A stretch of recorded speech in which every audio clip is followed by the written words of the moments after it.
here. Just because I know you guys' time is valuable, I am gonna go ahead and I would love to wait for everybody, but I'm just gonna go ahead and get started. This is a meeting that's being recorded, um, so that's okay. What we are gonna get into is just for the beginners, learning how to read the charts. Okay, now that is a course on WoW. But obviously, as it's something that is new, it does take some practice. It does take some getting used to, um, going on Trading View and actually practicing what you've learned right after you've watched the video.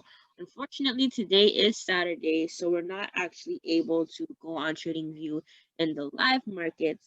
But I have an amazing guest on the call today that is going to get into the mindset with us as well as some other things. Okay, so before we get into that, I'm actually going to show you guys just a couple things on my end that have been resourceful for me in terms of learning to read the charts. And let me go ahead and just pull it up. So one of the ways that I was actually able to retain this information, I want to talk about retaining information, is that sometimes once you have an influx of new information, it can be hard to retain it because of how much information you're consuming, right? So in the beginning of my trading journey, I found it difficult for me to even just remember remember what Miss J said. Like, and one of the reasons why is trading in more than one way is more mental than it is skill, right? So um it's perfect actually that you guys are in your beginning stage, is because you can leverage my mistakes and not make those mistakes. And one of the things that I would do is watch a video on WoW one time, and then a week goes by, and then I didn't watch anything but the mindset training, you know? And um, like I was telling Sean right before this call, is trading is something that needs to be in your vision, in your eyesight, constantly in order for you to retain it. Okay, it needs to be something that you either practice every day, hear something about it every day, whether you read a chapter about it, but every day, if you want to make full use of your investment, you need to be doing something. Okay, now one of the things that I actually put together was a group called the Team Library. Now, the purpose of the library was that so we could all share resources and things like that. But if you were to actually go within the library, click on the group name and scroll down a little bit. This is on my desktop, so it'll look a little bit different for you. But what you're gonna do is just go to audio files.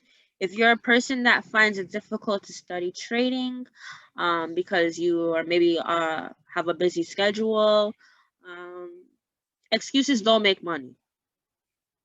So if it's something that is difficult for you to do, but you still would really, really like to do it, suppose you went into the B testimonial groups and you see the type of results that they make or we make, and you want to also be a part of that community, then excuses don't make money. So if you're a person that's busy, say you're driving, instead of the radio music, maybe you can listen to one of these audios instead. And if you don't have the full hour for the day to watch or to catch the training, or maybe the training comes on when you're at work, then maybe right before bed, right? So it seeps into your subconscious. So you start dreaming about charts, like Sean said that he was. Just read a chapter of a book a day if that's all that you could do. But this is a skill that is deserving of that sacrifice, of that maybe 30 minutes of sleep that you could have had. Okay? So it's definitely worth it. Okay, so there's some audio files on here. There are some PDF files. So if you go to this here, you're actually gonna see some good books that you guys can read in regards to trading. Now, two that I believe every beginner should read is Trading in the Zone, that attributes to mindset, as well as the Candlestick Trading Bible. There are a whole bunch of different others within here, but those are really two good ones. Okay. Now, in terms of studying, give me a sec. In terms of studying, how I go about studying. So one of the problems that I ran into, guys, before like I got serious and I looked at it like, because before I honestly believed that it was a hobby to me. You know what I mean? I seen that I can make a little few extra bucks. Oh, okay, this is wig money. This is grocery money every now and again, but for it to be consistent, like an income for you, to where it is for me now, to where I have to pay my bills and my rent and stuff with it. You want to be using systems. Systems is gonna save you time, energy, and money. That's what system stands for. So I have a certain system for how I take notes, right? Because the more you can have certain things organized, the easier it is to deal with things that you can't control. The more things that you can organize and dictate is less things that you have that are out of your control. Okay? So, in terms of how I take my notes, okay, I always start with the date. Okay, I always start with the date. So, note takers are money makers. If you are taking notes right now, you're gonna want to put the date of the page. And what's cool about dating your stuff is being able to go back. And once you start making profits more consistently, it's nice. Like, even if you write journals, I really recommend journals. I want you guys to write down all your frustrations, because you're going to realize it's going to benefit you later on. You're going to write down all your frustrations, and then 3 months, you're going to look back at your notes because you dated them, and you're going to see that, hey, I used to be, you know what I mean? I used to get so mad in terms of getting to the markets, and now that I'm profiting consistently, I don't feel the same way that I did 3 months ago. So that is the benefit of dating your things, is being able to actually look back and see how much progress you've actually made. Another thing that I do, I'm a little extra when it comes to taking notes. I color code certain things. So in black, I'll write down the day and I'll write down the title. Right? So if I'm going through learning to read the charts and I'm on the third video, I'll put price action. Okay, and then the date. And then I'll write down the educator. Okay, and a different color. I write down the educator in green. So if this was a note that you're taking for today, the date that you're going to want to put is May 1st, Millionaire May. Okay, you're going to want to put May 1st, 2021. You're going to want to put chart markups and Q&A.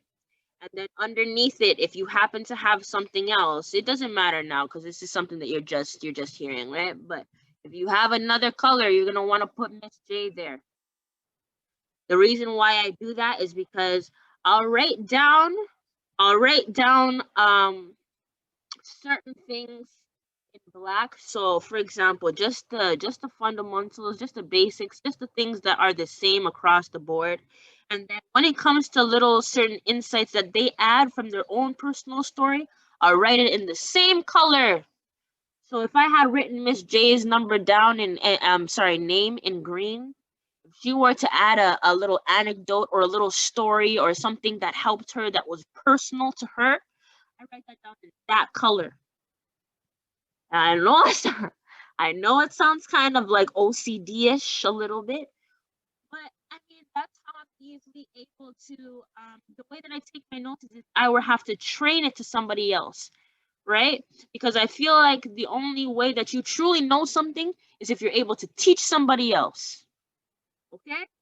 So, in going back in my notes, I can tell you that Andre Plaza specifically said that when he first started trading, he would only trade flags because it was easy for him to read and spot. That was something that he personally said. I have that written down in green. Okay. In terms of drawing diagrams and those different kinds of things, sometimes it could be wanting to take such good notes that keeps you from watching the second or third video because you want to stop, pause every single time they say something. Okay, what you want to do is write down the things that you feel is difficult. And what I also do is write down my questions at the top of the page. So if I'm watching something, I don't delay by making my question have me essentially going on a goose hunt.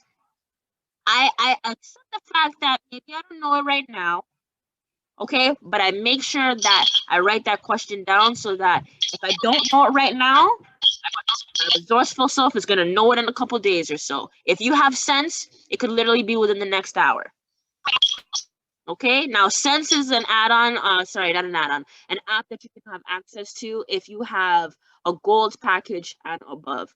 Okay, so Sense is a way to where if you were to be taking notes and you're going to be writing down those questions, you could take that question as soon as the video is done, go to the indices chat with Miss J, okay, and then ask her right away. Okay, so that is what you guys are paying for. You guys are paying for the community, and you guys are paying for having unbiased suggestions, unbiased advice, unbiased things that they've learned, because you're getting it from a multitude of sources. Okay, now another thing that I do, sometimes you feel like you're taking notes for too long.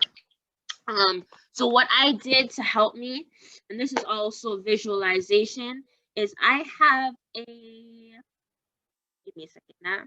I have a board. I don't know if anybody has Pinterest. I don't know what you call it, but a board, I guess, on Pinterest, and I save a whole bunch of diagrams that can help me. So I'm going to go ahead and put it into the library chat, and I'm going to go ahead and actually put the link to the library chat in the chat box so that you guys have the option to go through those books if you want to. Okay, but I'm going to show you guys what I do, and I just find it a lot less tedious than actually freaking drawing everything. Nobody got time for that, child. Okay, so that's the library, where you're gonna have a lot of people. It's not just myself. It's again the power of a network. A lot of people, as soon as they learn something, or if they find an audiobook related to trading or even self-development, they'll go ahead and pop it in there. Crypto, they'll go ahead and pop it in there. Free stuff, discounts, in there. Okay, so it's a whole bunch of resources that you could actually, or value that you could actually get from that group. Now, secondly, the thing that I use to help me, instead of spending my time going to the dollar store to buy graph paper so that I could draw out support and resistance, and then all of a sudden I'm there focusing on whether I'll be the next Picasso, instead of focusing on what I need to focus on, which is the content.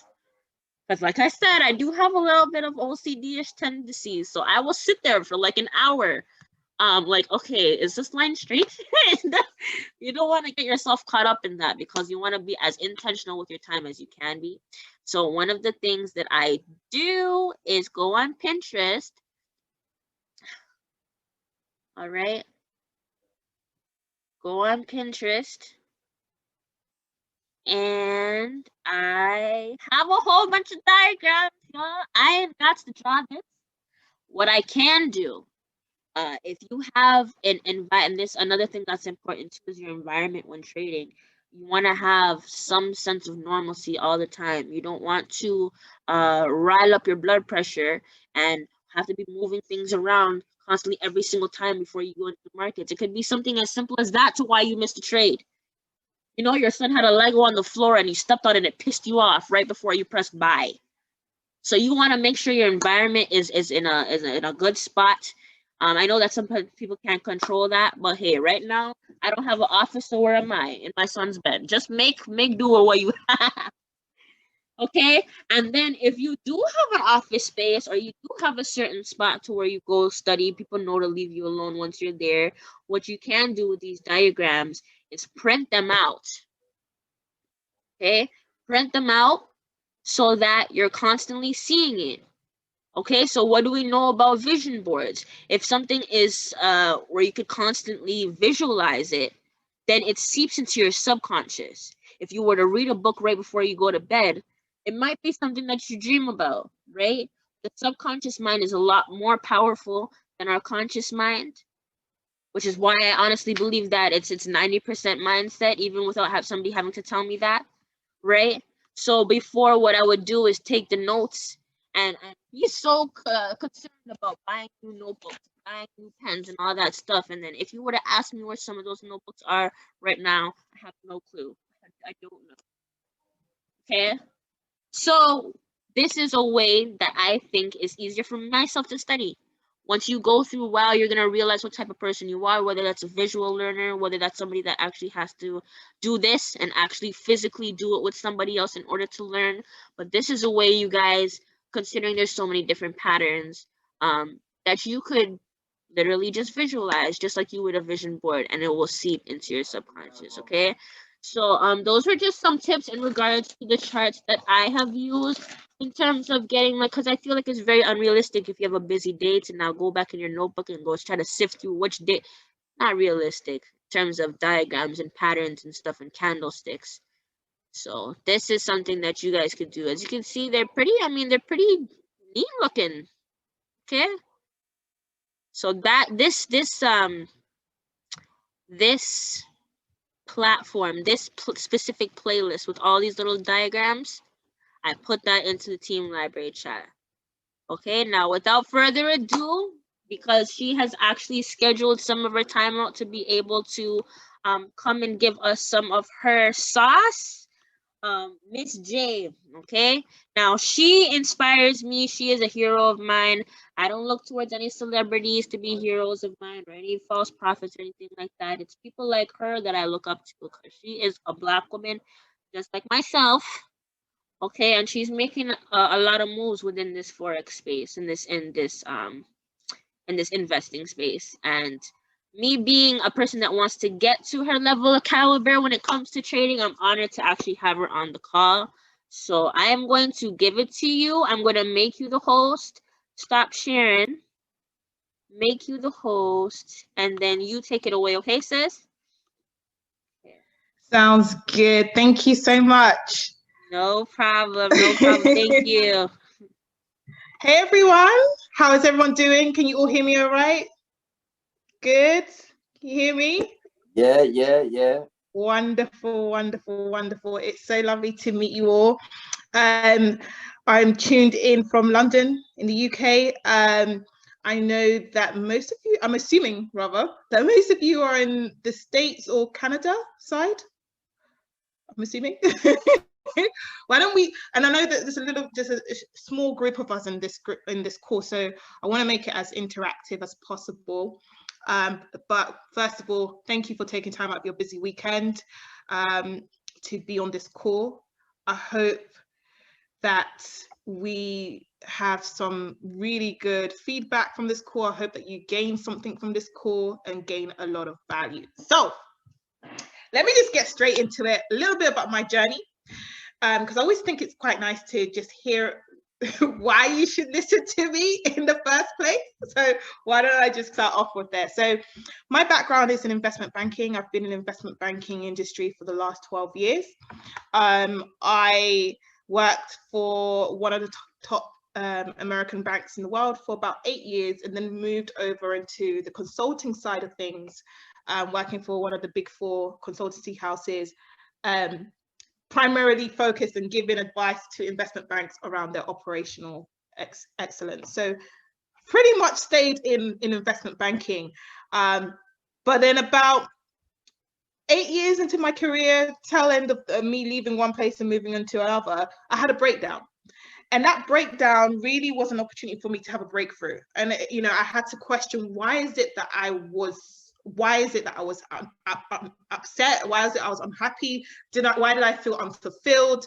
What was it that I needed in my life? What was it that was important to me? What is it that would make me feel more purpose-led and make me feel more fulfilled? And I knew for me, it was, I wanted to have more control over how I spend my time. I wanted that time freedom. I wanted to be able to pursue things that were important to me, and I wanted to have an element of impact in whatever I do. And being in this environment, seeing how it worked in terms of people being able to make money, looking after multi-billions and millions of assets, I just thought, what is it that I can learn as an independent individual that can help me elevate the levels that I'm trying to get to? And that's when I decided to want to go on this journey of learning how to be an independent trader. So that was about 4.5 years ago, and we're here today. And as you know, I'm one of the educators here on this platform. But I want to say this, even as an educator on this platform, it doesn't make me better than anyone else in terms of this journey of trading. You know, this journey of trading is a personal journey for everyone, but know that it's one that's always continuing. It's a continuous journey. You're always learning, you're always growing in this space. And this is one of the benefits of learning this skill. I just may be in a place where I've probably just been doing it for a little bit longer than some of you on this call.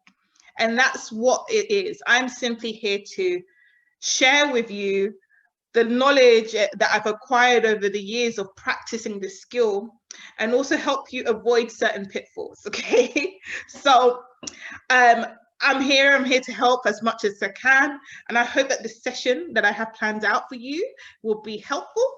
What we're going to walk through is getting started in terms of marking up charts, okay? So I'm going to share my screen because I want to walk through a quick a few slides, and then we get started. All right, so marking up charts. So one thing I would always start off is with this sentiment, that trading is 90% mindset, 10% skill. I'm sure you've heard it all before. Even Antasia mentioned it herself at the beginning of this call. It is a concept that I believe that until you have gone through certain peaks and troughs of your own journey in trading, it will never really sit well or sit with you for sure. But I'm going to tell you through experience that trading is a mindset sport, and mostly a mindset sport, and of course the skill attributes to that. Now, with that in mind, I want to set the scene. One of the things as traders that we have to identify is the nature of what we are doing. And that is simply this, that trading is random. There is no one who can say to you, I can guarantee you 100% when it comes to trading. Okay. All right. So I want to do something, because this link is going to end, and I don't want us to end without going through some detail. So Taja, if it's all right with you, can we flip over to my link? Would that work? Of course. Just send it into the chat, and then I'll also be hopping on with you as well. I gotta fix that, eh? Oh God. All right. Okay, what cool. I will do is, because it's being recorded, I will just mash the two recordings together then. Okay, sounds good. All right. Okay, so just put your link in there, and then we'll hop on. Okay, brilliant. All right. Thank you, guys. So guys, I'm going to be sending a different link, and then we'll hop on that. So let me end this call, and then I'll send the link over. All right. Okay. So are you able to put it in the chat really quickly? Are you able to do that? Yes. Give me 1 sec. 1 sec. Okay.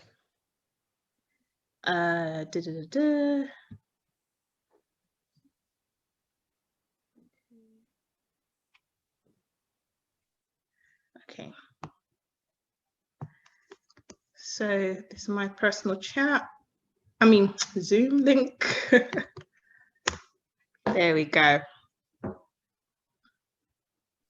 Okay, I'm gonna be clicking it, and then I will meet you over there. But just in case you guys are not able to catch it, that library that I was talking about, I'm gonna drop it in there as well as the Kairos chat too. So just look out if you happen to miss it. Okay. Sounds good. Great. See you all momentarily. Yes. Yeah. Okay. Perfect. All right. Okay.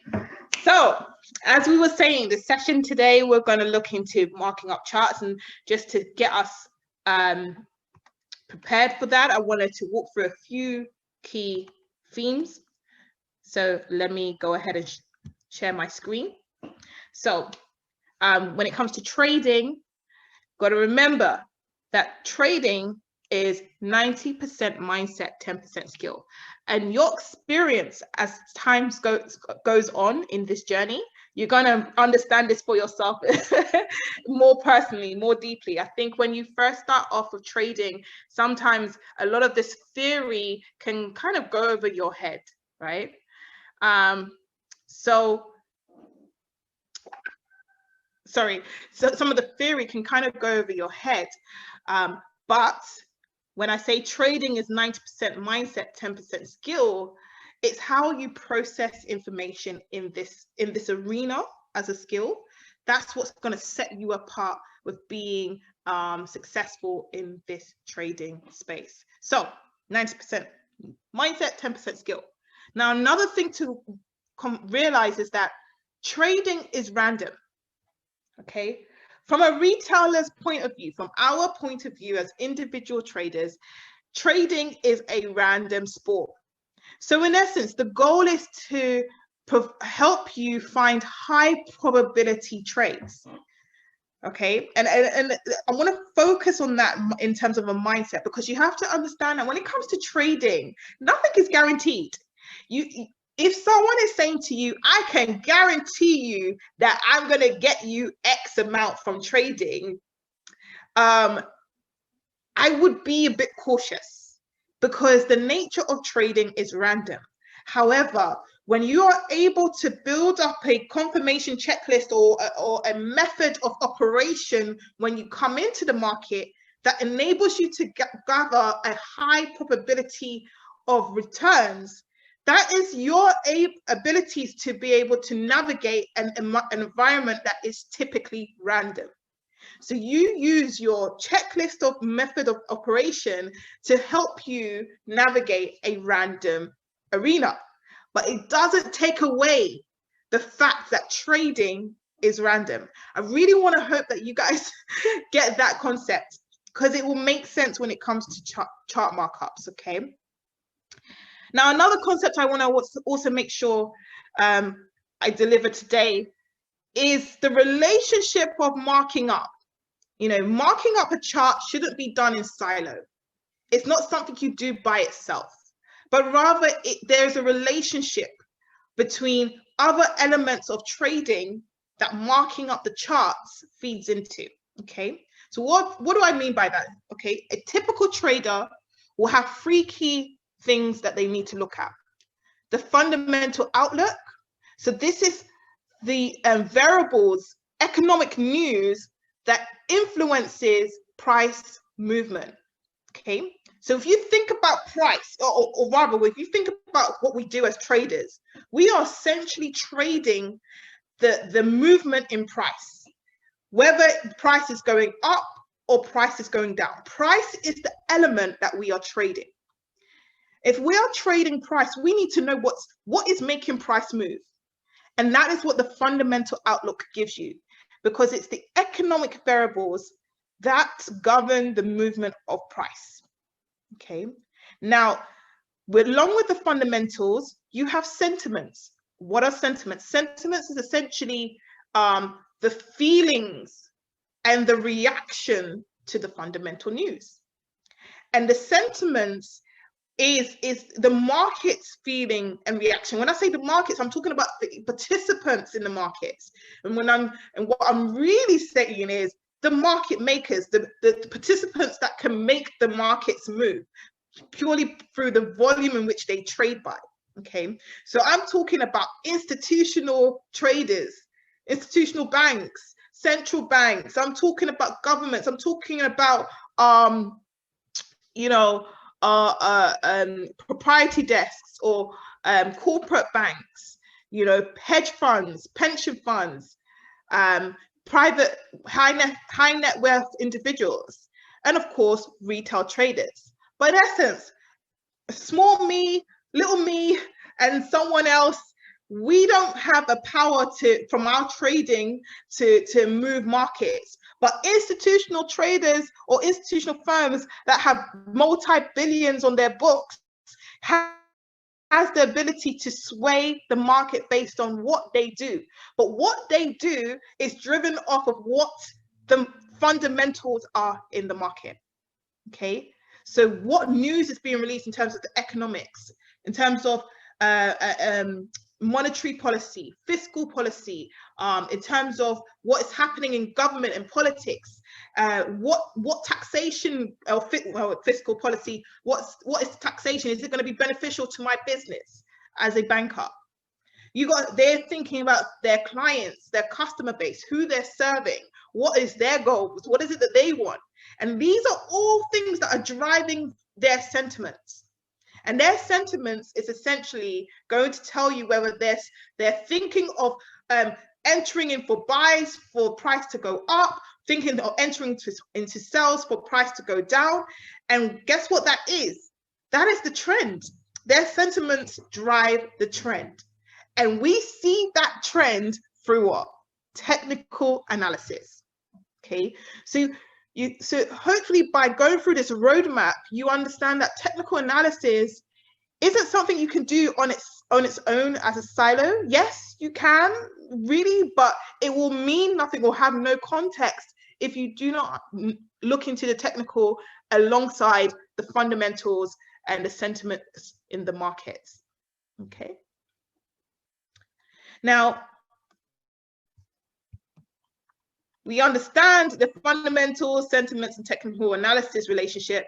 So I want to do a quick exercise right now, okay? So I've got 3 pictures on the screen. I would like for you to tell me what you see. Just put in the comments what you see. Or unmute yourself and say.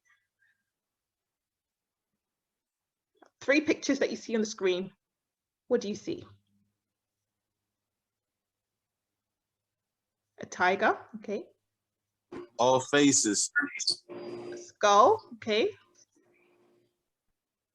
All 3 of them make all of them make faces. All of them make faces, okay. A cat face, okay. Cool. And a robot face, okay. Okay. Now, you've all mentioned things that you see, which is fantastic. Let me tell you what it is. You got some taps, got some trees, and you got a rose. Now, what this exercise I wanted to do is to showcase that as humans, in terms of our nature and how we've grown up to look for things within things. You know, we've grown up to try and imagine human elements or things that we want to see from our perception in what we're seeing. And as a trader, you kind of have to go against your natural instincts, right?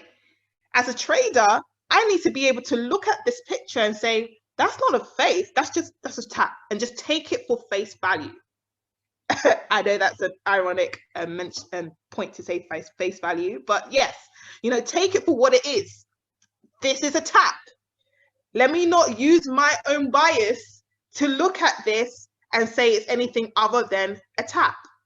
And that's not an easy thing to naturally do, because from this exercise alone, you have seen how as humans, we have been designed through our environment, our society, our upbringing, to always look for something that we can relate to, right? So we're looking at this and we're seeing faces, but actually, when we're a trader, we have to look at what the market is giving us for what they're giving us. They're giving us taps, a tree, and a flower.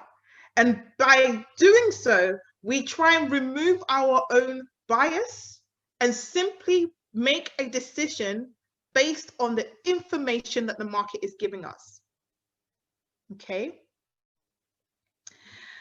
So with that said, when we understand that our natural instincts kind of puts us in a worse footing when it comes to trading, you can understand why so many people will start off trying to learn the skill of trading, but often fall short and therefore give up. Because they're like, well, you told me to look at the chart and you said whenever there's a double bottom, that means it buys, and it didn't do it, so it doesn't work. Well, that's because in terms of trading, we have to be comfortable with being wrong. We have to be comfortable with being wrong, and we don't get that. Why?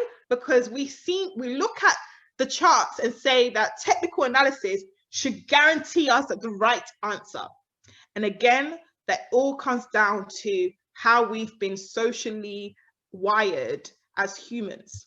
Okay, I'm going deep today, guys, because I want to make sure that when it comes to marking up the charts, you're going into the charts with the right mindset. Okay. Now, the last thing I want to highlight before we go into charts is this: technical analysis is a guide. Okay, it is a guide. There will be times where you mark up, you may spend hours marking up the charts, and you think you've got the perfect entry, and you're like, this is it. I'm going all out. This is it. And guess what? The price goes against what you said. Goes against all of the analysis that you've done. It just goes against it. Your instincts is to be like, oh, the market tried to get me. The market. How many of you have ever felt that? I don't know if you've ever, I'm not sure whether you are already trading or if you've not traded before, but if you've ever said in your head or out loud, damn, the market got me. Market tried to get me. The market's against me. The market went against me. The market don't know who you are. The market don't know who you are. They've never met you in your life before, right? So, and the reason why is because as humans, and this is why mindset is so important in terms of trading. As humans, we fear being wrong and we fear dying. Those are two of the major fears that we have as humans. Okay, so because we fear being wrong, we want to make sure we do all we can do to be right. And when it comes to trading, doing technical analysis, you know, is a way of us having a sense of confirmation and feeling a little bit more confident in a trade idea, right? But we have to also look at it as this: if we are wrong, i.e., we do our analysis and the market doesn't do what we thought it was going to do, we need to be able to accept that. You need to be able to accept that in trading, it's not about you being right. It's about you making money. Right? That's why we learned the skill, to make money. So you have to be able to make decisions based on what you see. Understand that technical analysis and marking up the charts is a guide. Being able to be confident in making a decision and comfortable with knowing that it could go against you, right? You could end up being wrong. That's fine. But be willing to be able to make choices in the market as quickly as possible. Okay, because when you are in the front lines, i.e., you're in the markets by yourself, you have to decide. You're in the driving seat. You're pushing the button of whether you're going to stay in a trade or come out of a trade. Just because your markups say one thing, you can't go and blame your markup every time if you decided to go into that trade. Like the same way, if someone sends a trade idea, you are responsible for the choices you make. You decide to go in that trade, that's your responsibility. So I really wanted to start off with the mindset around trading and doing your markups before we went into the charts. But now we're going to go into the charts, all right? But I hope this section was helpful in identifying or showcasing rather how important the mindset and how you look at the charts plays a massive pivotal role. All right, so let's get into the charts. Okay, so I'm in here on TradingView. Okay, I'm in here on TradingView, and we're gonna get into it. We're gonna start off with some key topics. Now, when it comes to price movement, one of the most common forms in which price is depicted is in candlesticks. Okay, and candlesticks are a way to showcase what price has done within a period of time. Okay, so right now I'm looking at Euro USD on the hourly chart, and we can see that this candle right here represents one candle will represent 1 hour of activity. Okay, so a candle, and let me know if this is too basic or if you want me to go more advanced. Just let me know in the chats if this is making sense, or if you want me to you know, go a bit more advanced. It's all good. Okay, now with a candle, it has a body and they have wicks on both ends. Okay, fantastic. So we have body and we have a wick on both ends of the candle. Now, candles tell a story. Candles tell a story. And what we do when we're marking up is trying to define that story. Okay, so wicks tell us a story. What does wicks tell us? Wicks tell us that price either is struggling to stay in a certain area or only wanted to be in an area momentarily. Maybe can also indicate a reversal. Okay, so for example, this candle right here, draw a little square around this candle so you know which one I'm talking about. This candle right here, you see how it has a long wick at the bottom of that candle? And you see previously we had some bearish candles forming. Well, this long wick indicates that yes, it was going down at some point, price was going down at some point, but it couldn't stay down and it continued to go up. And guess what happened? The price has been trending up since this candle. So this candle, if I'd seen the market just at this point and I saw the market with this candle, I would have been looking at it to be like, okay, you know, price must be struggling to stay down. Maybe it's an indication that price wants to carry on up. And I could have gone in, you know, at this point, and I would have caught a buy on this. Okay, so candles tell us a story, and it's our job to try and see what that story is. And remember the exercise we did, we just need to take what the market is giving us.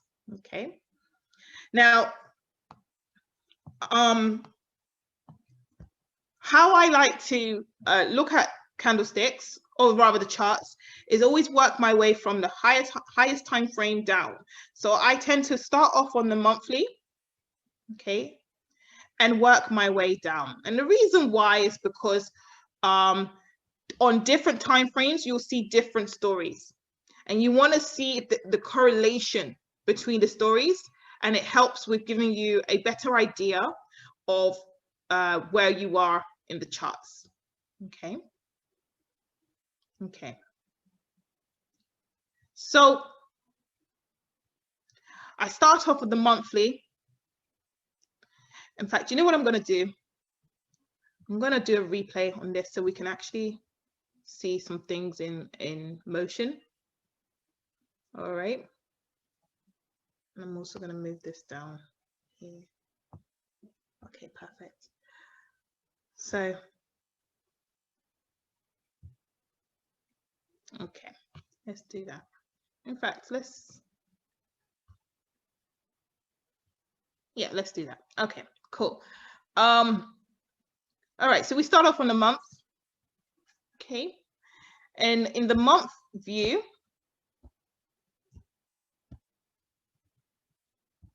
okay, what can we see? What can we determine from this month views? Do we have a trend? So, okay, so in terms of the things to look out for,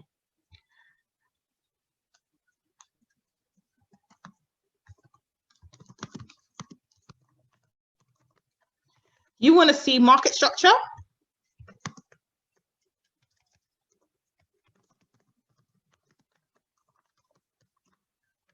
Okay. You want to see your key zones of interest.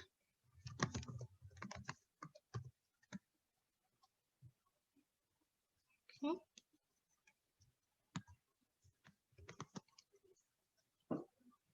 And you want to look for entry / exits of trades. Okay. Now on these three main topics, I'm going to walk through them in a little bit more detail. So number one, market structure. So when we talk about market structure, this is us looking for whether the market is in an uptrend, downtrend, ranging market, understanding where we are in the cycle in terms of markets, financial market cycle. Okay, so financial markets is a cyclical market, meaning that every year you're going to see ups and downs at certain times of the year. So we need to understand that when it comes to market structure, where we are. So we're at the beginning of May. We've just finished Q1, coming into Q2. What would have happened at the end of Q1? We would have probably seen a lot of news releases around companies and their earnings, their earnings reports, releasing their earnings reports in the market. We may have seen institutional players trying to clean up their books, coming to the end of a quarter and also to the end of the month. Okay, so we would have seen some major moves in line with the market structures. Okay, so that's the first thing. So what are we looking for in terms of market structure? Looking for mainly trends. So if I came here on our monthly, I just want to see what the overall picture is here on a monthly. Now for this particular example, if I zoom in, okay, if I zoom in to where price is now, let's say, I could say that, okay, cool. Price has reached this peak. At this point, it's pulled back, and this monthly candle looks to be climbing as well. However, I'll also be looking at this in line with this previous peak. Okay.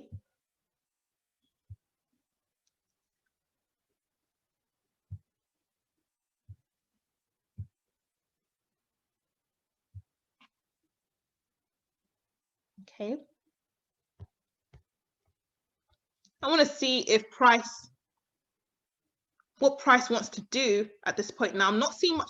Now, at this point, I'm going to introduce an indicator that I like to use, which is the EMA, which is your exponential moving average. Now, one thing about indicators that I would like to stress is that indicators are driven off of past price movement, okay? Because nobody can tell the future, right? So it's driven off of past price movements.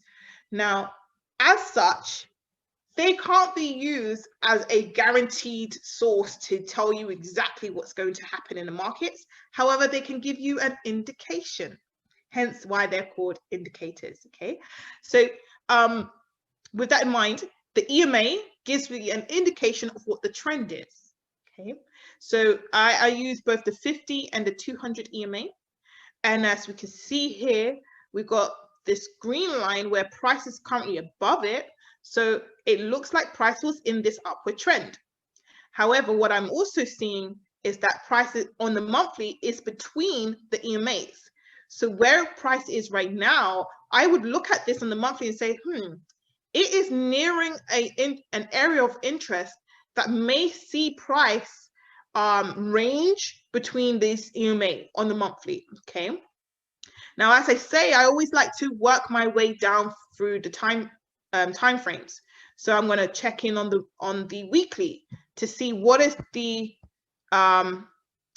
image here that I'm seeing on the weekly, and are there any kind of like patterns that are jumping out at me? Now on the weekly, you can see we've been on this clear upward move, right?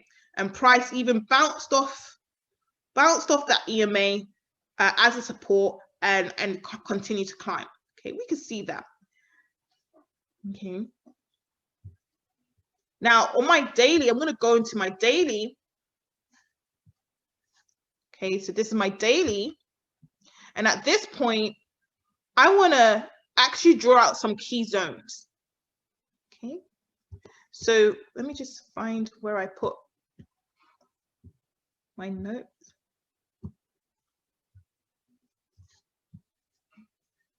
Okay.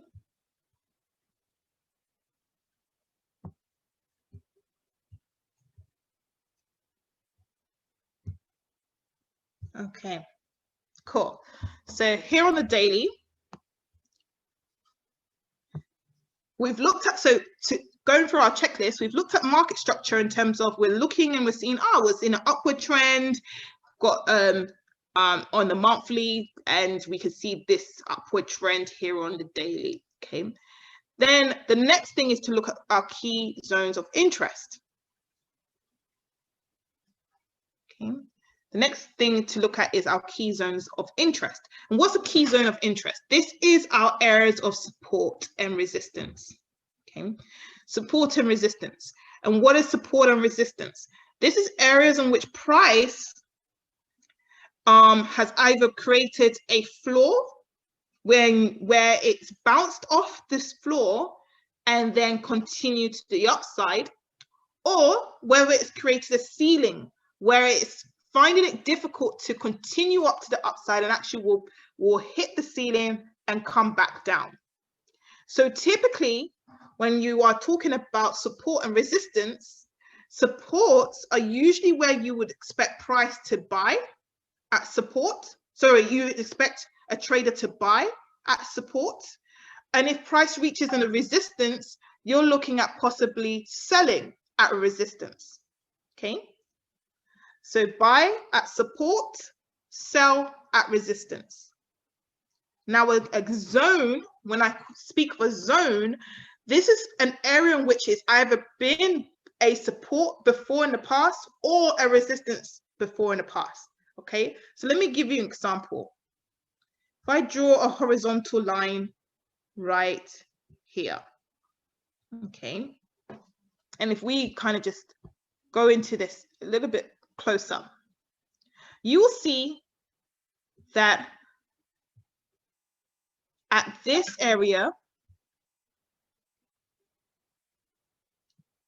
price was acted like a resistance.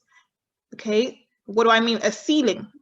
So for example, price came up, couldn't break through, so it bounced back down. Do you see that?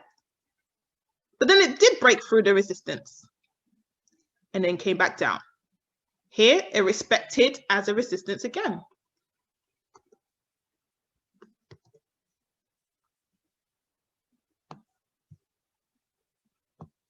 Okay, but then when it did break through, it tested it.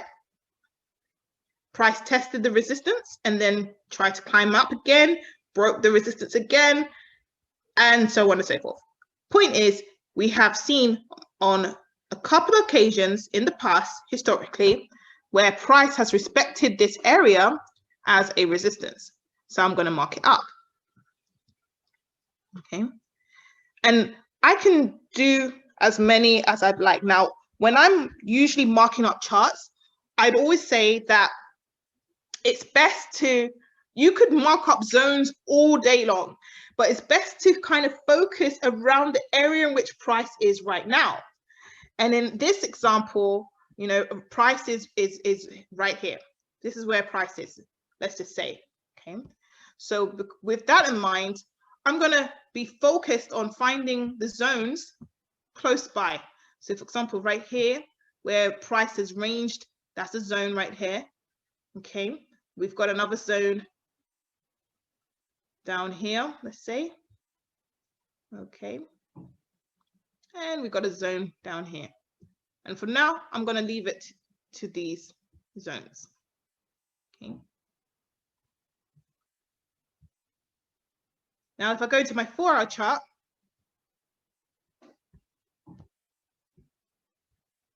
seeing similar story, this nice upward trend, all right? And price is respecting this trend, okay?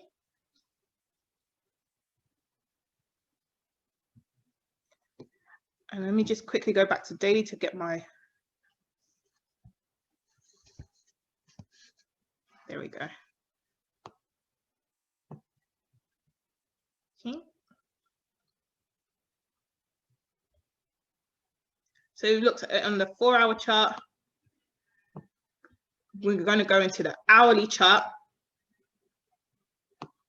Okay. So this is our hourly chart. Just going to bring this down.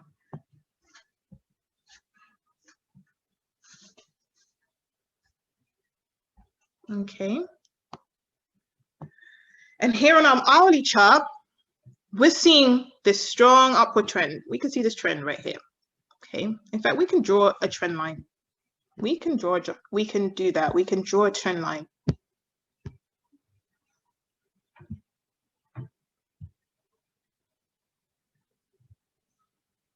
I'm going to just start from down here, and I'm going to draw this trend like so. Okay. Brilliant. So I've drawn this trend line that we can see.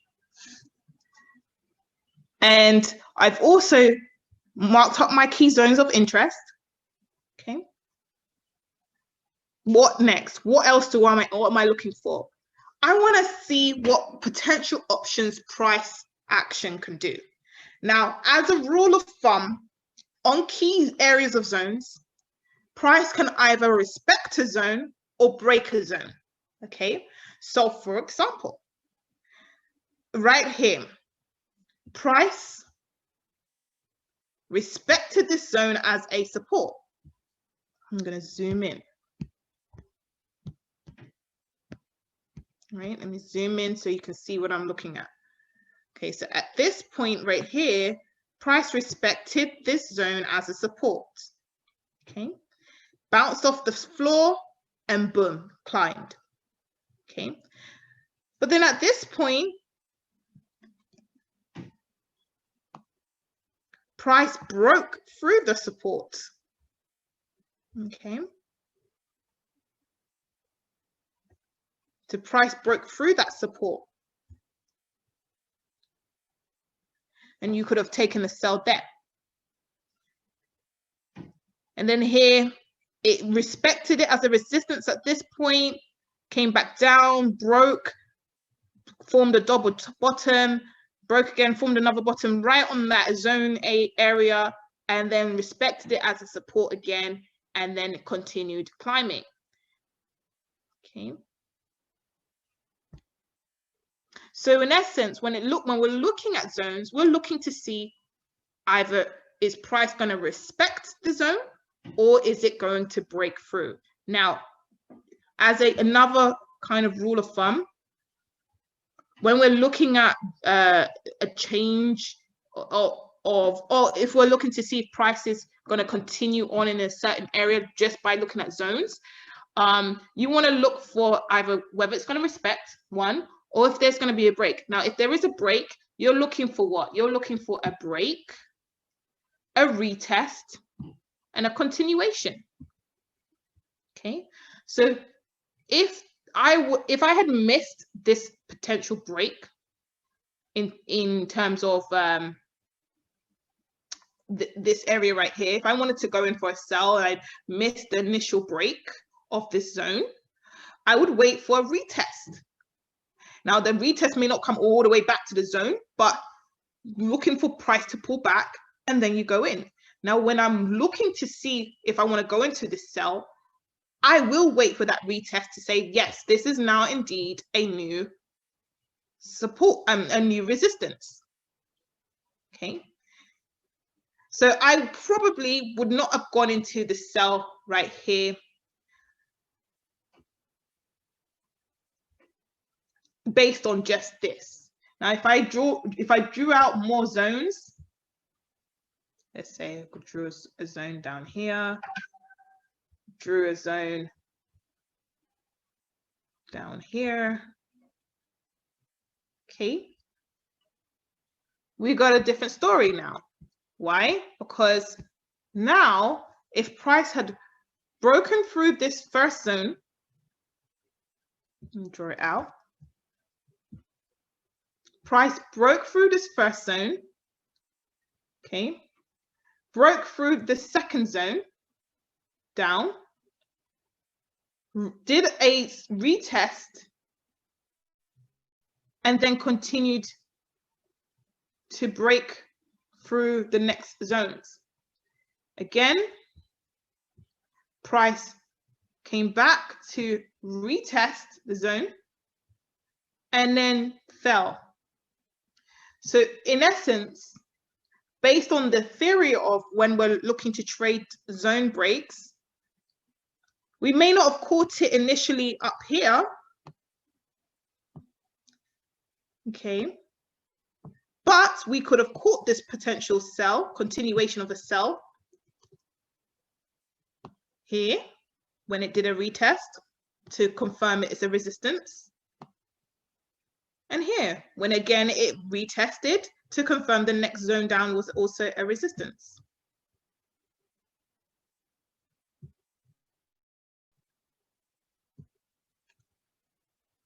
Okay.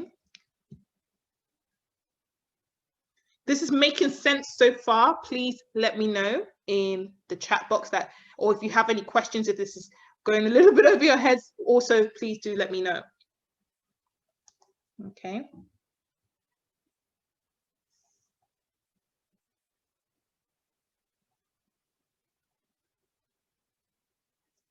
All right, so perfect. Okay, cool. So we've looked at zones, key zones of interest. These are our support and resistance zones. Okay. And we've also looked at market structure. Okay. So for example, right now where price is, can you see how price is on our trend line that we marked up on the hourly chart, this hourly chart?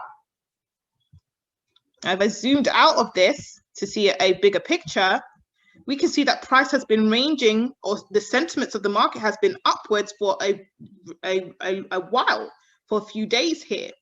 Okay. So price can do a couple of things here. If it wants to continue to respect this trend line, price can bounce off of this trend line and carry on to the upside. Okay. That's what price can do. Now, if I wanted to go into this trade, what I would typically do is continue looking at lower time frames. All right. And try and make a call from our 15-minute time frame. You can see here. Okay, so this is our 15-minute time frame. Now that I'm in this time frame here, and I've got a more granular look at the charts, I am at a position right here where price is testing this trend line. So if I thought that price was going to continue on to the buy side, this would be a great area of possible entry. Why? Because it's right on that trend line. Okay, it's right on that trend line. Now, what I would want to see as well is how this relates to some key zones. Okay, so for example, right here where price has treated it as a resistance before, you can see prices and also a support before. This line right here is a key zone, and this line as a key zone correlates with our trend line as well. So at this point, I'm looking to see for a potential buy, because why? Because we can see where price is right now. It is testing our trend line, and it's also testing our support zone that we can see right here. Now, if I want to take this buy, potential buy, I would want to be taking this potential buy back up to the previous zone up, right? which is roughly around so. Okay, so I want to probably take a buy up to this area right here. That's about 25 pips, okay? And then maybe to the previous peak, which is about 56 pips, okay?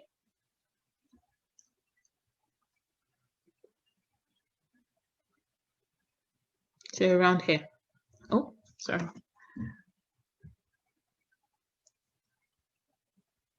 Okay, so around here. That's what I'm looking at.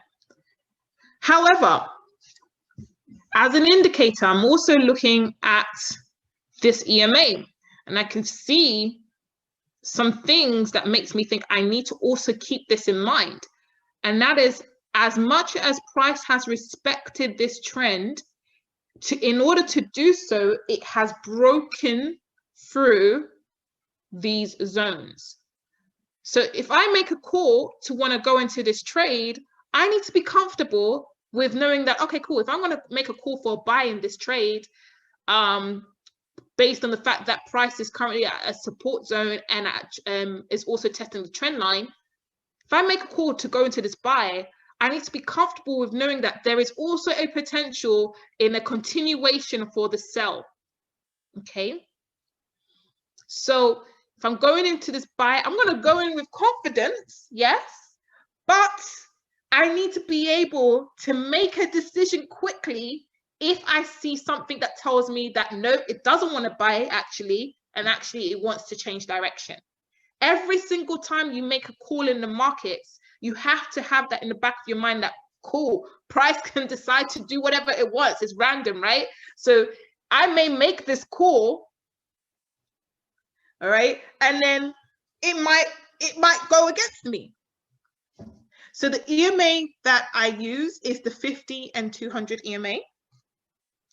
And I tend to take it, depending on your style of trading, whether you are a scalper, if you're a day trader, precision trader, you may trade from different time frames. Now, personally, I like the 15-minute time frame to take entries, but you may find that the 5-minute time frame is better for you, or maybe the 1 minute, if you're scalping, time frame is better for you. Okay.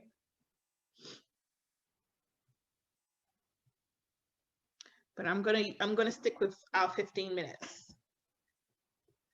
So let's say we wanted to go into a buy for this, considering that we're in the support zone area, and of course we've got this trend line as well. Okay.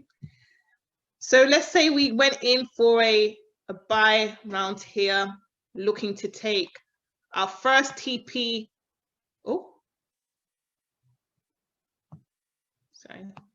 Looking to take our first TP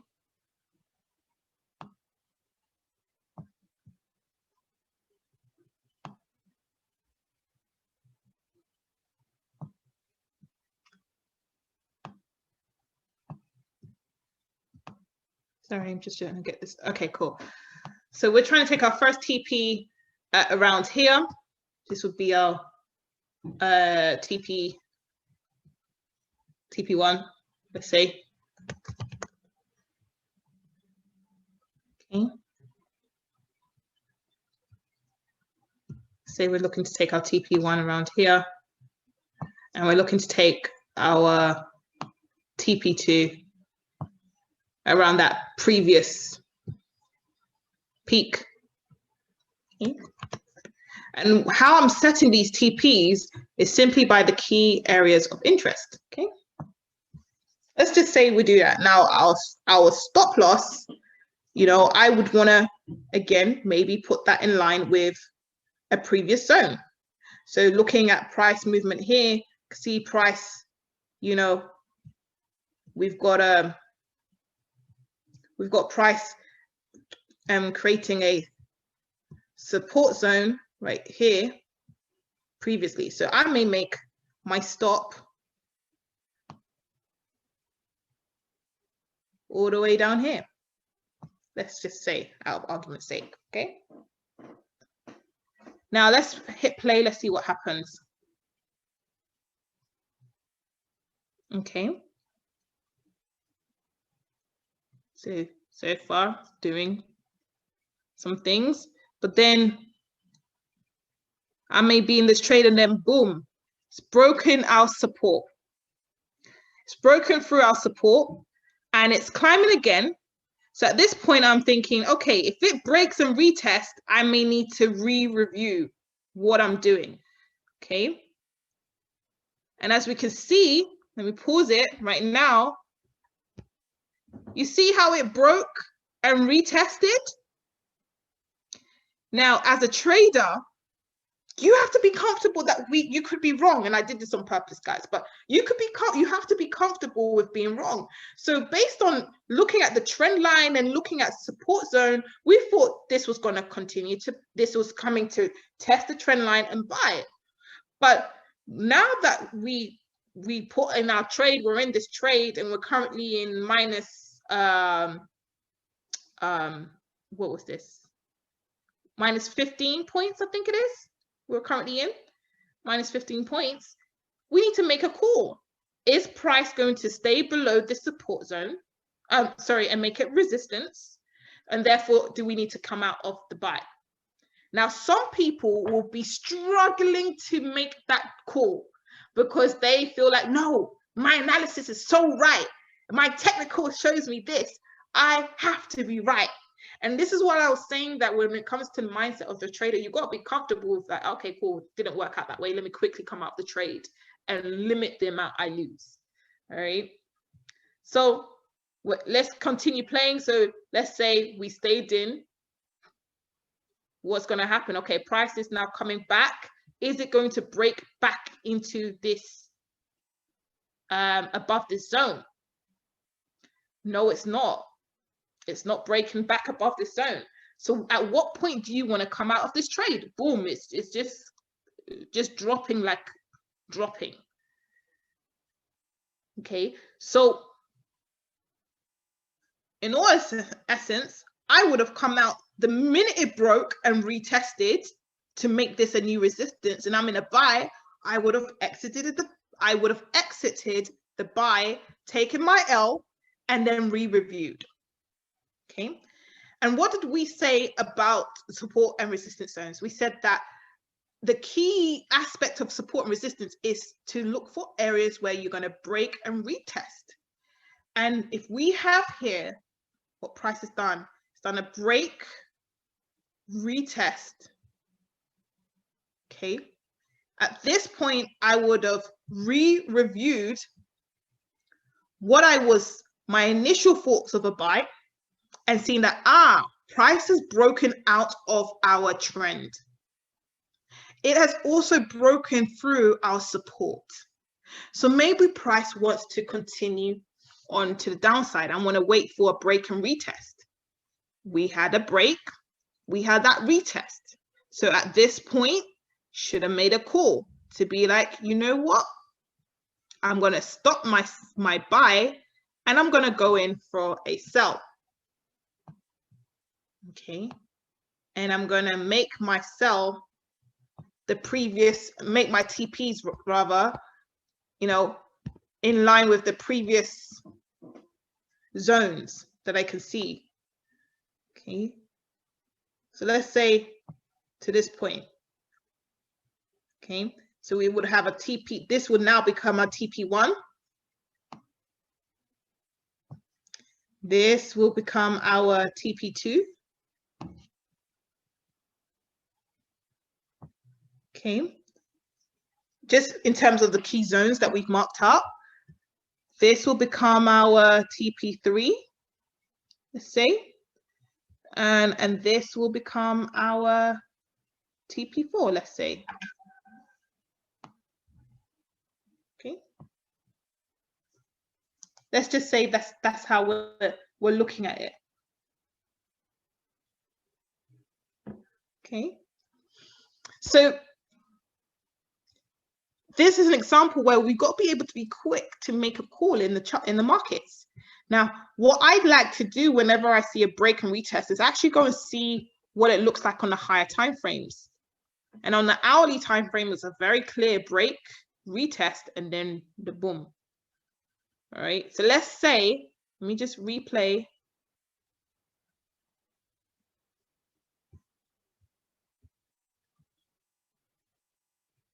Let me go back to this replay. Let's say, go back to our 15-minute chart, that we realized that price was not going to support our zone of interest and it broke down. That's cool. But then when it came back up, when price came back up, it came and retested this zone and made it a new resistance. Let's say we realized that. We realized that, okay, price dropped, looks like it might form a double top, a double bottom down here. It's gone back up and it's still not breaking through the new resistance. At this point, I would change my mind, come out of the buy, cut my losses as a buy, and now decide on going into the sell. Why? Because as we can see, price has broken through our trend line. It has also broken through the area of support that we were using to go in for a potential buy. And it's broken and retested. This, what price is doing right here, is testing this zone to say, you know what, it's no longer a support, it is now a resistance. And what do we do at resistance? We sell. Remember, at at supports, we buy. At resistance, we sell. Okay, so now at this point, like I said, I would have been looking for potential sells. And as we know already through looking at it, it does go ahead and you know, it does go ahead and sell. Okay, I'm just gonna speed this up a little bit so you can see that it does drop. There we go. And it just keeps dropping. It hits TP2, what TP2 would be.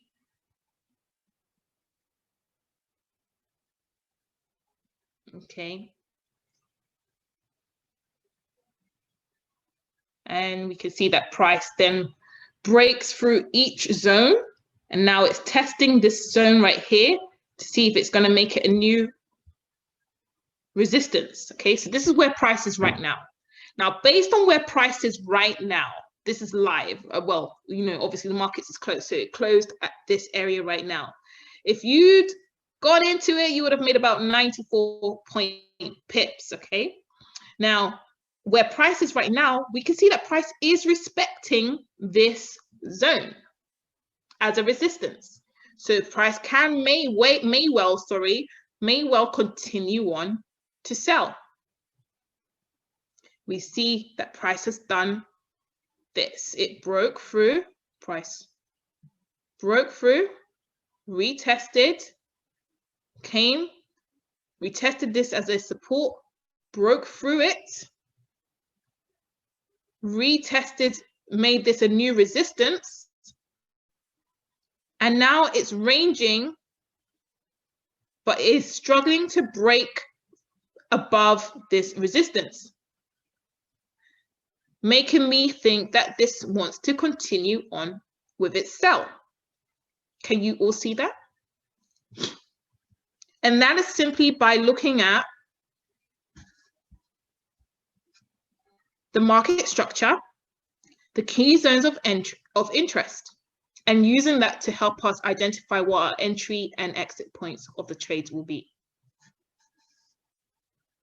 Yeah, perfect. Now, another thing that we can also see, if I go into my hourly chart, you can see that break and retest of the trend line. Also here on the hourly chart, you see that price broke through, reversed, retested, and then continued its breakdown. Okay. So Euro USD, we may have a continuation of a sell.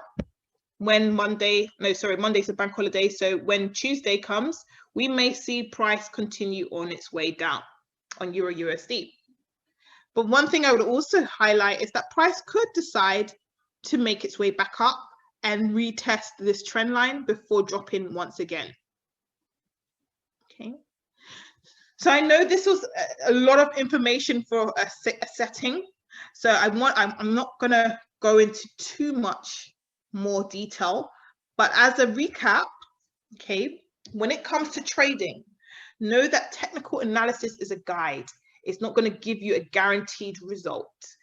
Be comfortable with being wrong and be able to make decisions quick in the market based on what price is telling you right there and then. Okay. Be aware of your bias as humans and try to see what price is doing for what price is doing.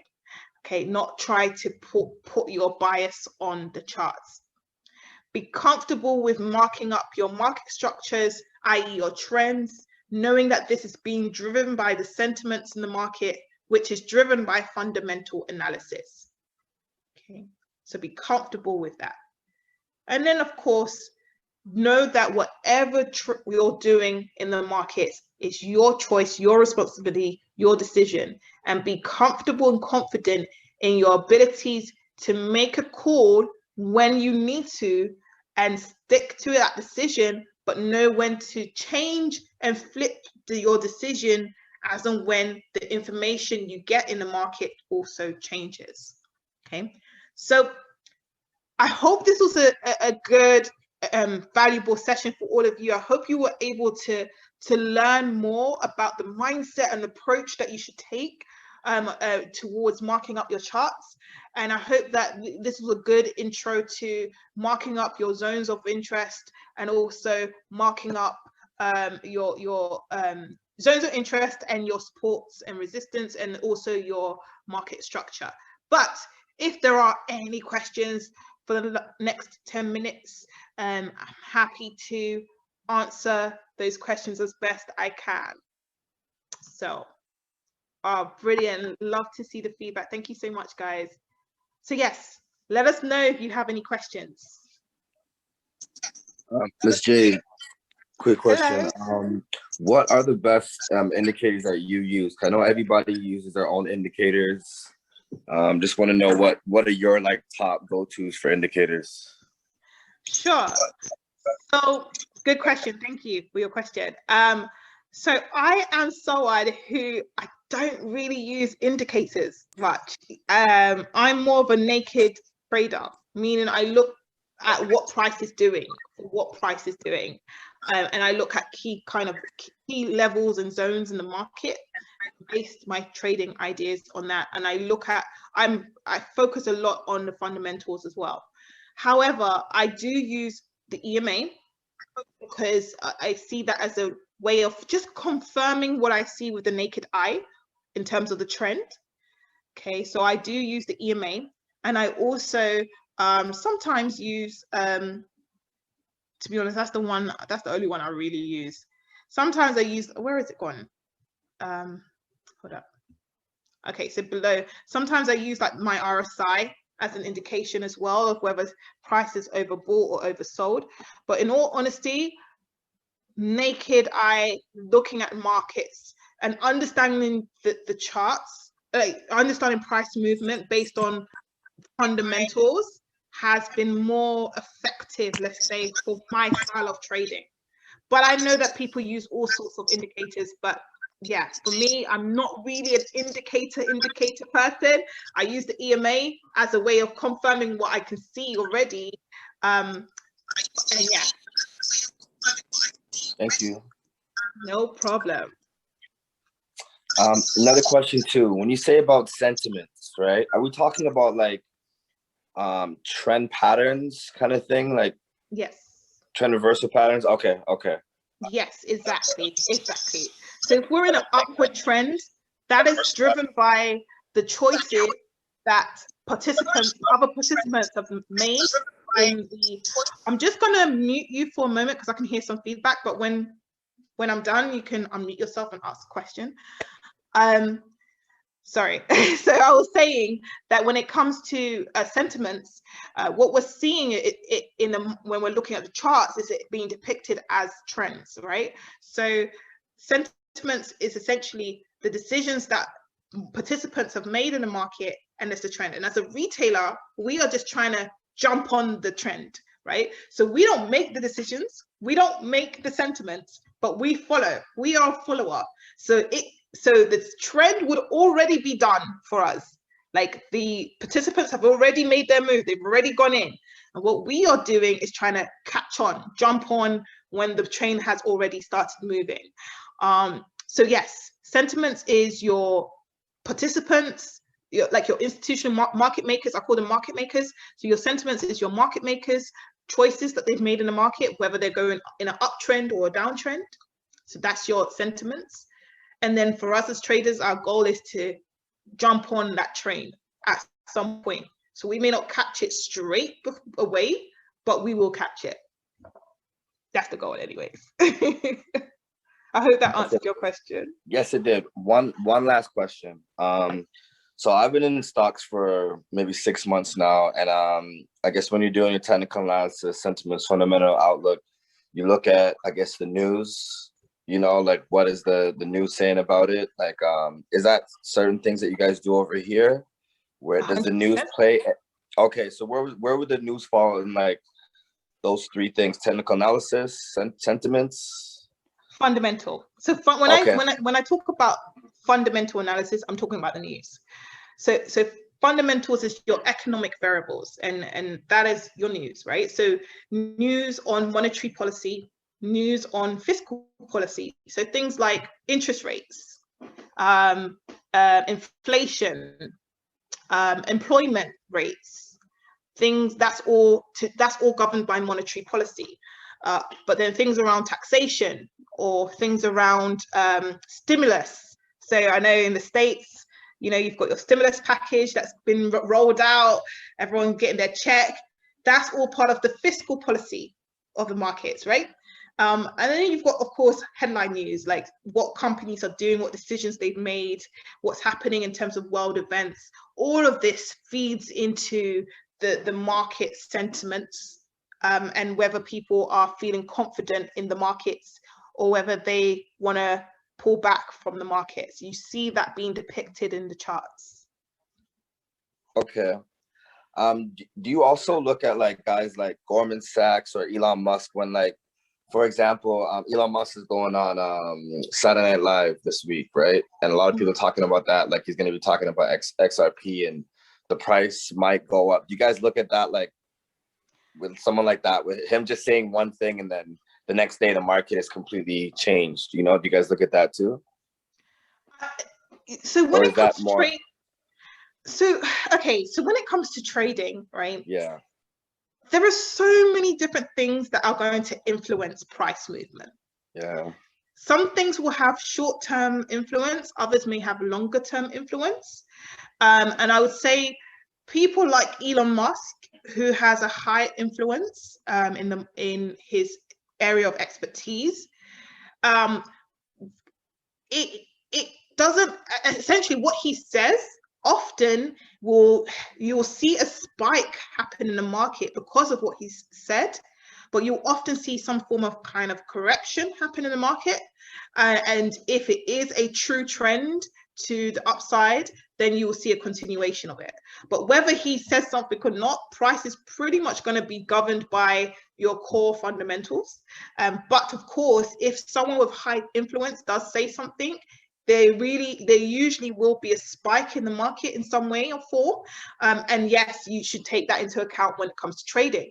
You know, you have to keep your ear to the ground in terms of what's happening in the markets that you're concerned about, and also be able to see, be able to be flexible enough to make decisions, whether you want to go off of, based off of news or speculation, because really it is speculation when someone like Elon Musk comes out to say something like, yeah, Dogecoin is the future. Like it's kind of speculation. He's not giving any kind of data or any reasons why he's saying that, right? So, and there's going to be a lot of people that will jump on the hype, and that will drive markets, because more volume going a certain way, that's going to drive markets. But most likely there will be some form of correction in the market as well. So yes, you can take information, just take it with a pinch of salt, wait for your key confirmations before you go into a trade, including what the fundamentals are, and then go in. And that's something that's my style of trading. I like to use the fundamentals, look at the sentiments, use my technical analysis, all three of those legs together to make a call. Thank you. No worries. I hope this was helpful. It was. Just those three alone helped a lot. Yeah. Brilliant. And one thing just to add, I think it was you who had actually said in the call, I'm not sure, but forexfactory.com, in terms of actually going to go see news and, you know, your yellow folder, your red folder news and all that, forexfactory.com. Yes. It's a place that you can go. Yes. So you've got a couple of places you can go. So you can go to forexfactory.com that we have on the screen right here. And this essentially tells you some of the scheduled news releases that are coming out. And it also gives an indication of what they believe are high impact news. And by giving it a red folder or a medium impact or low impact, okay? And you also have what we call fxstreet.com, and they've got an economic calendar as well. Again, they also give their opinion of what is a high impact news and what is a low impact news as well. And these are scheduled news releases. Outside of these scheduled news releases, you also have, oh gosh, my screen's just gone a bit funny. Can you all still see my screen all right? Yeah. Okay. I can't. It's just you, love. It's just you. Oh, it's just me. Was that an attempt of a British accent? No, he's from where you guys are at. Nah, he's one of y'all. Who was that? Yeah, I'm You're actually here in Canada now. They actually called me a traitor. So like, I'm born in England. I came here when I was 14. So like, I can put, you know, I can kind of put it on a little bit. You know what I mean? But not too much. You know. Oh, I love that. Okay. So just because I'm conscious, I could see Marlon, you've got your hand up. Did you have a question? Yes, I do. Okay. When you were doing your markups, I see you went from the monthly to the weekly, but on the monthly you just did like resistance, right? Yes. So the monthly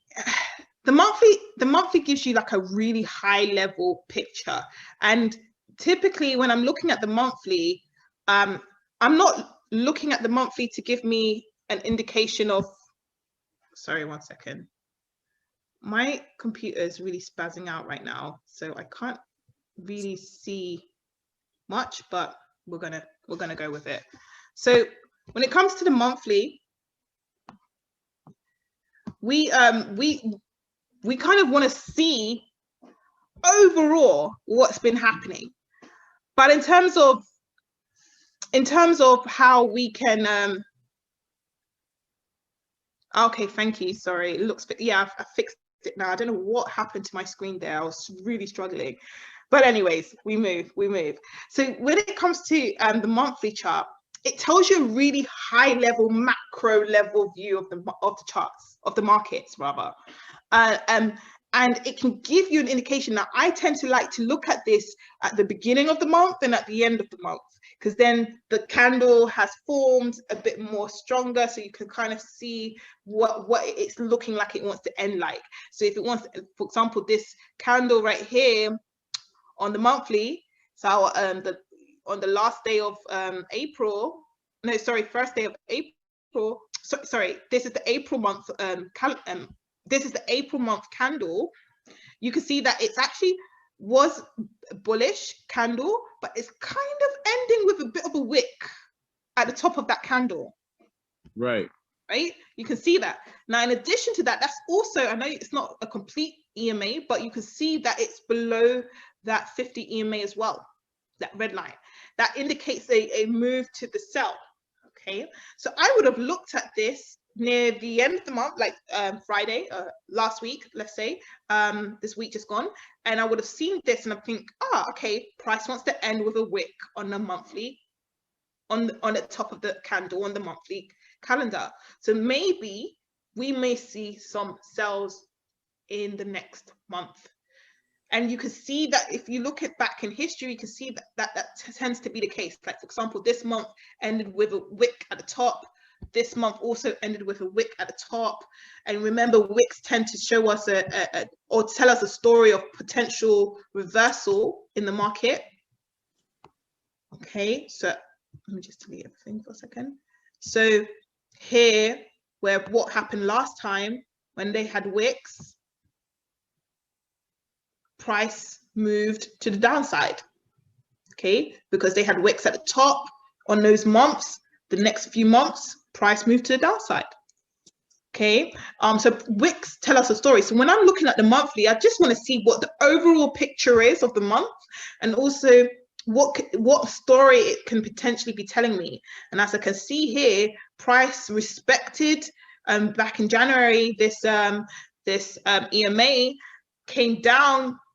It did bounce off this 200 EMA.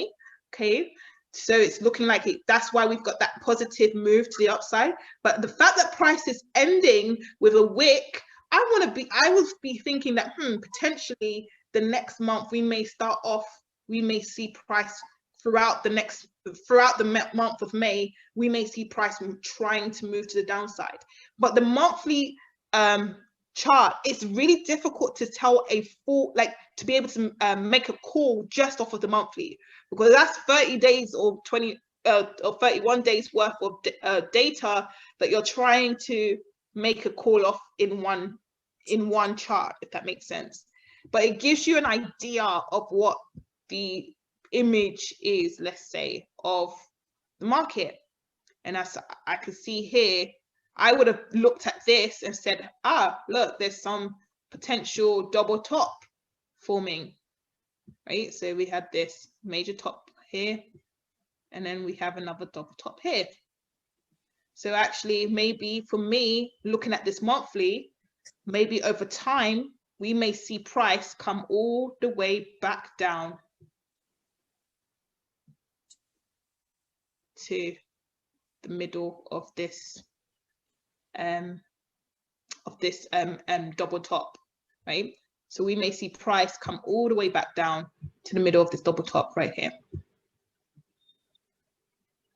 Okay, so let's see. I mean, I don't know, I can't tell the future, but I would not be surprised if we see that kind of play out based on the monthly. So yes, monthly, I look at it, but I can't really make a massive call. I look at it near the end of the month or the beginning of the month to see where it wants to end or where it wants to start with. And I can see here on this monthly candle, ending with a wick at the top, indication that potentially we may see price wanting to move to the downside.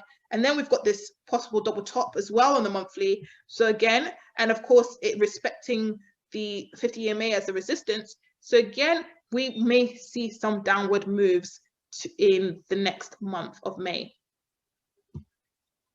on Euro USD. And look, this is just Euro. I don't normally trade Euro USD. I just used it because it was on my screen. But this is a way in which I would look to mark up the charts. Okay. So the monthly is just to determine basically the trend and how the month is ending or beginning, right? Yeah. So you take that info and you go to the weekly and you see if that information is in essence coinciding with the weekly, right? Yes. Like for me, what I'm looking at when I'm going through the charts, is I am essentially trying to figure out what price wants to do. Okay, so if I was to come into my weekly, I mean, I could draw zones in my weekly as well, and I can see that, for example, here this is currently a resistance. Okay, and price is bouncing around this zone, so maybe it will respect it as a resistance and carry on down, or maybe it can break into the zone and make it a new support like it has been before in the past. But for the last, since 2015, price has been trending below this zone on the weekly. Okay. So again, where's the 2015 at the bottom of the screen? yes. So you can see here 5th of Jan 2015. Right. Right at the bottom of my screen. They're just right here. That is so this is what, so remember on the weekly chart as well. So these are all up until this week, 3rd of May. So here, what I'm seeing is that price is really respecting this zone that I've marked up just because of this area here where we've got where it's been respected as a support, and then it broke through, respecting it as a resistance. So based on this, I would look at price on the weekly and say, okay, what's the story it's telling me here? And at each zone, at each time frame, I'm trying to figure out what's the story on each time frame, and then trying to find a correlation between all of those stories. Okay, right. That is why I walk through from the higher time frame and make my way down to the lower time frames. Because the lower you get, the more granular that story becomes. Right. So on the lower time frame, you went into your daily, your 4-hour, as well as your 1 hour, then your 15-minute chart.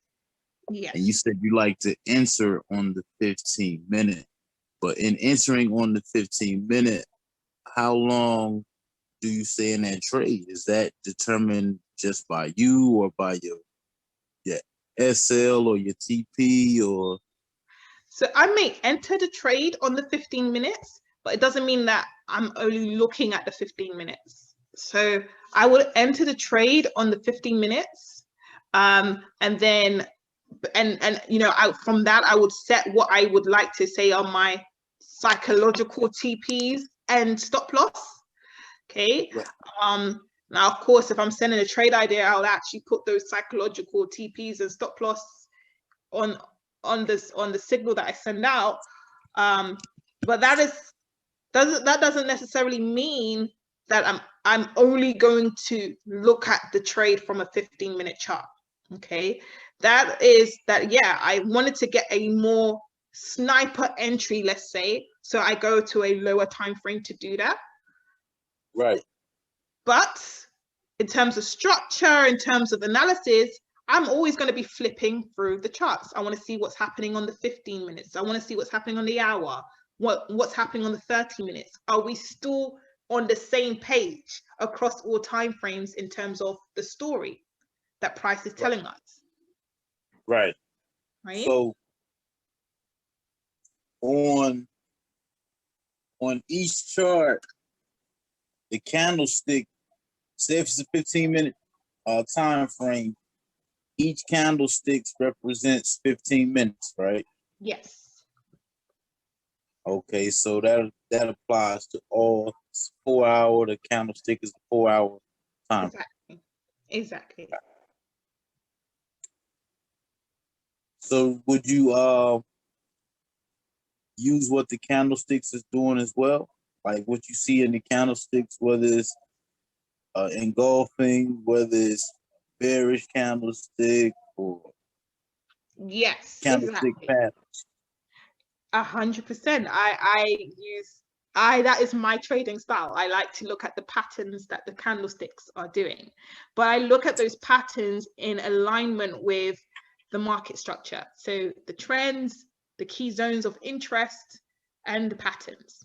So for example, let me try and find a good example of a pattern. Let me go into my hourly chart. Okay. All right. So for example, right here, you had price form some kind of double bottom. Mm-hmm. Okay. Okay. You have price form some kind of double bottom. So based on this, I would have looked for a possible buy. Okay. Right. Now, I may not have gone in right down here because of my zone, but what I would be looking for is that, okay, if it is trending up, I can see that in line with my pattern, what the candles are telling me. So if I see a break and retest of my zone, then I'm going to go in for that buy, because Right. then I have double the confirmations. I've got my pattern from the candlesticks. I've got how I tend to treat my zones of interest as well. So in this example, I may not have caught the buy right down here, but if I zoom in, you can see that price broke above the zone and retested that really small bearish candle. If you can see that, it retested. Okay, and at that retest area, I would have gone in for a possible buy. And as you can see, price bought. So yes, right. In essence, to answer your question, yes, I look at candle patterns, candlestick patterns, whether they're engulfing, whether they're forming a double top, double bottom, triple top, triple bottom, zigzags, whatever flags, if they're creating flags in the market, I will look for those patterns. If it's a morning start, evening start, I'm looking for those patterns. And I'm also looking for those patterns in alignment with the key zones of interest and market structure. Right? Okay. I got another question. With the indicator as far as the EMA, is that in TradingView? And yes. I know you mentioned about the news. Where is it at in TradingView exactly? It's in. So if you go, so right at the top of the screen, you've got a menu and it says indicators right here. And then you can search EMA, and I use the 50/200 EMA. So then you just select that, and then it will show up in your drop down of indicators right here. So it'll stay on your screen all the time, right? You can hide it, or you can, sorry, let me just delete this one. So you can hide it. So it's now not showing my screen, or you can open it, hide it, open it, like so. So you can hide, and you can hide, and as long as if you don't hide it, then it will always show. But then if you hide it, then it won't show. Okay. Okay, and the EMA gives you exactly what, like in terms of what, past history of price? Yes, so the EMA is a moving average of price, and what it is designed to do is give you an indication of the trend of the market, right? So I like to use the 50 and 200 EMA. Okay. And so you can see two lines on my screen, a green line and a red line. Okay, the green line is my 50 EMA, and that indicates a upward trend. Right. The red line is my 200 EMA, and that indicates a downward trend. So when price is above my 50 EMA, my green line, that means price is trending upwards. Okay, so for example, you see here where we had a crossover where the 50 EMA went up, is above my 200, and we see this little plus sign. That's because price was above my 200 EMA. Okay, you see that. Now, when price breaks below my my 200 EMA, my red line, this indicates a move to the downside. That price wants to change direction to the downside. And as price stays below this 200 EMA, okay, that is a continuation of this potential sell trend. Right, right. I think you may be able to see this more clearly in the lower time frames, like so. Like where the EMA crosses at. Yes, exactly. So these EMA crosses indicate that there's a trend reversal. So for example, here on the 15-minute, at this point, price has spiked up. It's come to test the EMA, and then it spiked up again on that EMA. And based on that, you've got this crossover and this massive cross to say, cool, we're in an uptrend. But then, hey, here we saw price drop below the EMA. It pulled back slightly, again dropped again, and then you've got that plus sign to showcase that now we're in a downtrend. But this is what I'm saying about indicators. They are based on past price movement, okay? So they give you an indication based on what's already happened, what price could do, but they can't tell you exactly guarantee that price is going to stay in this space. Right. Right?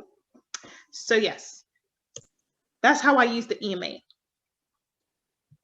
Now, Miss J, holy crow, you don't understand how happy I am that this is being recorded. Oh my gosh. This is a lot of value. Drop some flames in the chat if you have received value on this call. I feel so sorry for anybody that did not take the time out or could not take the time out, but at least they get to watch the recording. I know that you had an hour, Yes, but this is just a testament to the Kairos family. This is just a testament to our network that we have, the family that we have here, is that she only gave me an hour. You know what I mean? And because she's so concerned that you guys are making profits along with everybody else, she stayed for the extra time. So I know where her heart is at. I know she will probably go longer, knowing that she probably has other stuff to do. Okay, so I am gonna say, girl, please enjoy your day. In terms of if you want to continue to get value from Miss J, she is in our group chat, in our Kairos group chat. So as much as she is busy, I'm sure if you were to ask her a question when she has a chance, you could definitely ask. In sense, the group chat, I believe, if you were to just type in Miss J, I think that you would find it easily.